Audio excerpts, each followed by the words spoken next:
Hai guys, apa kabar kalian semua? Welcome back to Ruang Gelap dengan gua Amira. Nah, kali ini kita akan bahas misteri penculikan yang sangat-sangat misterius dari kota Iowa, Amerika. Kasus ini membuat banyak polisi, detektif, dan masyarakat sangat-sangat bingung karena penculikan ini terjadi tanpa menyisakan jejak sama sekali. Dan kalau kalian udah denger cerita ini, kalian juga pasti penasaran sebenarnya apa yang terjadi di kota Iowa. Langsung aja kita masuk ke cerita guys. Welcome to Ruang Gelap.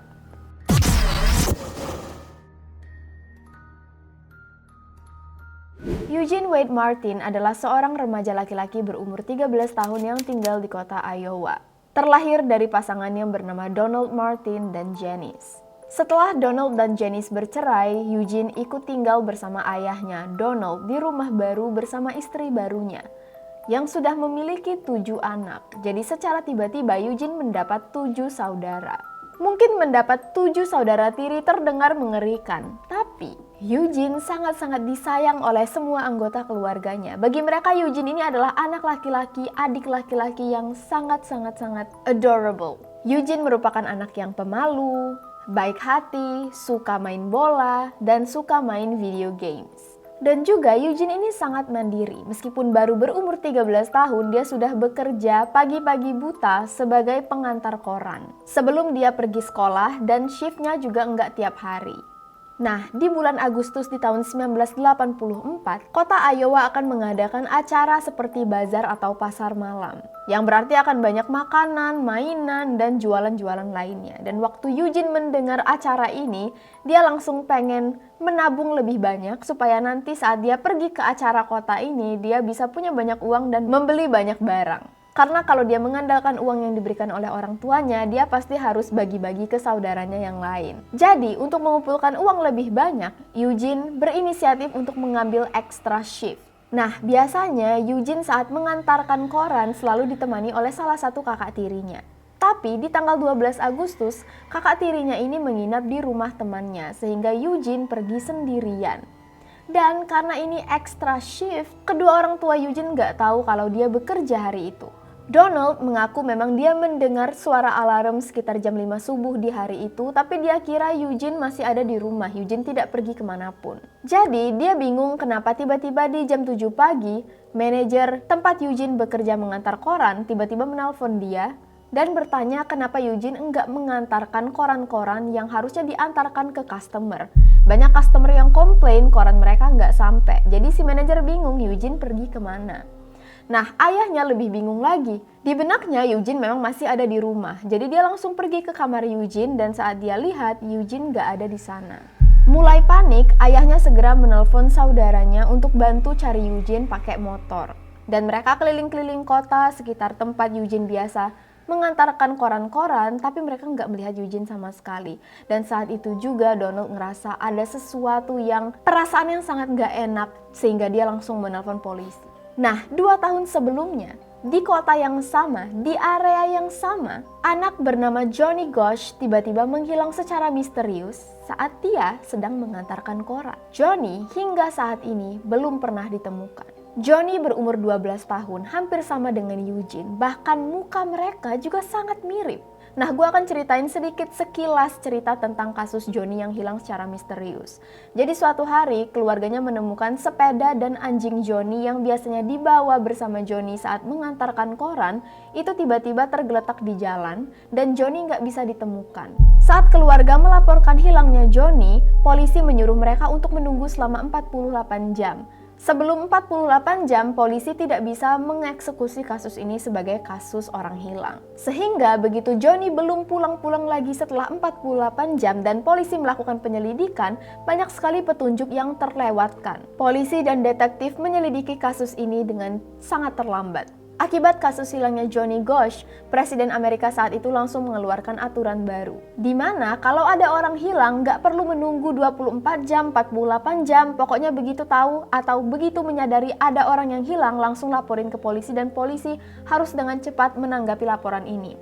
Karena semakin cepat investigasi atau penyelidikan dilakukan, semakin besar kesempatan untuk menemukan orang yang hilang dalam keadaan yang selamat. Dan kalau ada kasus anak yang hilang, bukan cuma polisi yang harus mencari, tapi FBI FBI juga langsung diminta turun tangan. Kebetulan beberapa hari sebelum Eugene hilang, aturan ini sudah diresmikan. Jadi begitu polisi mendapatkan laporan Eugene hilang, polisi dan FBI, detektif semuanya langsung melakukan pencarian besar-besaran.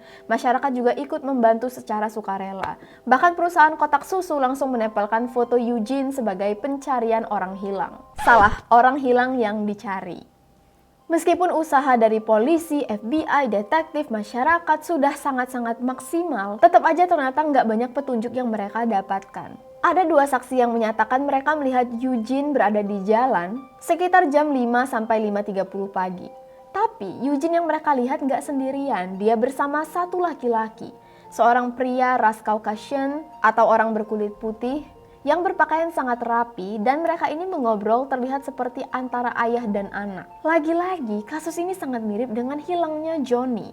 Johnny sebelum hilang juga disaksikan oleh tetangga mengobrol dengan laki-laki muda ras Kaukasia, tapi kali ini laki-laki di dalam mobil. Sedangkan dalam kasus Eugene, laki-laki ini tidak membawa mobil.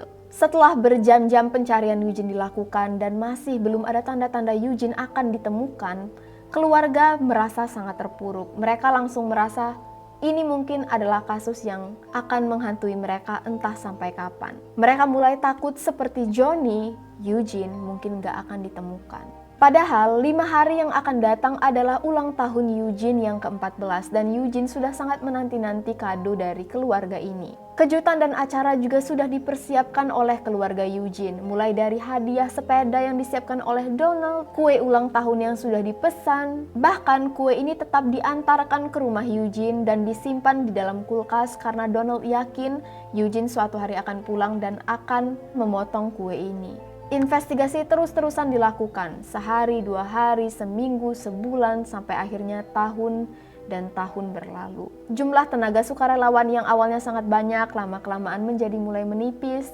Masyarakat yang membicarakan soal kasus ini lama-lama lupa dan move on dari kasus ini, tapi keluarga Eugene tidak pernah lupa dan tidak pernah berhenti berusaha untuk mencari petunjuk untuk menemukan Eugene. Mereka bahkan membayar detektif pribadi, orang pintar untuk setidaknya memberikan petunjuk atau jawaban atas di mana Eugene berada. Sampai akhirnya mereka kehabisan uang karena telah memberikan semua harta mereka dalam investigasi ini. Semenjak Eugene menghilang, Donald berubah menjadi laki-laki yang sangat penyendiri. Setiap harinya dia mengurung diri, membaca semua informasi di koran, mencoba mencari petunjuk secara sendirian. Dia sangat-sangat ingin bertemu dengan Eugene lagi. Dia sangat ingin tahu apa yang terjadi pada anaknya. Detektif polisi yang memimpin kasus ini yang bernama James Rowley juga sampai setelah masa pensiunnya masih setiap hari berusaha untuk mencari jawaban. Karena dia berasa dia berhutang dengan Eugene. Dia harus menegakkan keadilan dan mencari tahu apa yang terjadi pada Eugene. Sehingga setiap harinya, Donald dan James bertemu setiap hari Jumat di siang hari untuk membahas kasus Eugene, mencari petunjuk, sampai katanya ada sekitar 3.000 informasi yang mereka bahas. Dan hal ini berlangsung bertahun-tahun sampai akhirnya Donald meninggal karena kanker usus. Janice, ibu kandung dari Eugene, juga meninggal karena diabetes dan dua-duanya, kedua orang tua Eugene sama-sama tidak memiliki jawaban kemana anak mereka hilang, bahkan hingga akhir hayat mereka. Dan setelah 2 tahun Eugene menghilang, tiba-tiba ada satu anak lagi di kota yang sama. Kali ini laki-laki berumur 13 tahun yang bernama Mark Allen. Mark menghilang secara misterius saat di perjalanannya menuju rumah. Dan sama seperti Johnny, Eugene, Mark Allen juga tidak pernah ditemukan sampai sekarang. Banyak orang yang percaya ketiga kasus ini berkaitan, orang dan pelakunya adalah orang yang sama. Tapi banyak juga pertanyaan, kenapa kejadian ini hanya terjadi 2 tahun sekali? Apakah pelakunya juga pindah-pindah ke kota lain untuk melakukan penculikan? Apakah pelakunya adalah penculik berantai? Ataukah dia adalah orang dari organisasi pencurian anak atau penjualan anak? Ataukah ini adalah pedophile ring? Sampai saat ini tidak ada satupun dari kita yang tahu apa jawabannya. Misteri penculikan mereka sangat terkenal dan menghantui banyak orang tua yang semakin takut akan keselamatan anak-anak mereka. Hilang tanpa jawaban, tanpa closure, adalah penderitaan yang sangat-sangat berat bagi orang tua. Sampai di sini dulu guys cerita kita pada kali ini. Thank you so much untuk kalian yang sudah dukung Ruang Gelap. Stay safe guys, hati-hati. Jangan mudah percaya orang. Jaga orang-orang terdekat kalian. and see you guys on the next video. Please, please, please stay safe and stay alive.